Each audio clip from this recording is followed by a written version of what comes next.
Maayong gabi ug maayong adlaw. Ug karon nga video ato ning limbasan ang atong mga pinutol nga kawayan para atong himuong pundasyon sa atong putubot. Og naghinaot ko nga inyo ning humanon nga video kay adunay mahanindot nga akong ipaambit kaninyo nga maong bungahon nga mga pulong mahitungod niini nga pundasyon. Ug una sa tanan ato sa ning paspasa no ang atong pagabuhaton karon kay mo duty na puta karong gabi. Ug murag habol naman atong gilisdan og kutsilyo ang atong gamiton para mapaspas ang atong trabaho.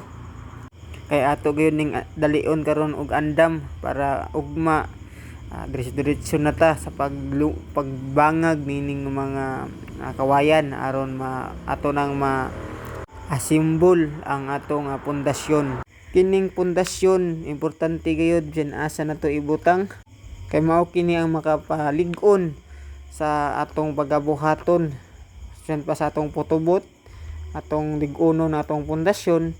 Og bisan pa nga hangin-hanginon dili gud siya madali og tumba tungod kay kung lig-on ang atong pundasyon nga atong gigama. Og bisan pa gani sa atong kinabuhi ninahanglan ta og pundasyon nga adunay matinud-anon nga relasyon ngadto sa Ginoo. Ug karon kay Pasko, maayong Pasko kanatong tanan ug Merry Christmas. Usa kini ka pahinumdom kanato nga adunay Kristo nga nagpakatao diri sa kalibutan aron tubson ang atong kapakyasan. Kay matud pa sa John 3:16 kay gihigugma sa Dios ang kalibutan nga mao kita ug tungod niana iyang gipadala ang iyang bugtong anak nga mao si Jesus Christ aron sa bisan kinsa nga motuog mosalig kaniya dili na pagalaglagon ngadto sa impierno kundi makabato nagkinabuhing dayon o langit. Ug mao gayud gini ang dakong gugma sa Dios. Nagpakatawo siya aron bayran ang atong dako nga sala. Matud pa sa Roma 6:23 ang bayad sa sala mao ang kamatayon apan ang grasya sa Dios mao ang kinabuhi. Ug tungod sa sala kita patay kita at sa atubangan sa amahan. Ug busa dili kita makabayad sa maong kinabuhi ang kabayran sa sala.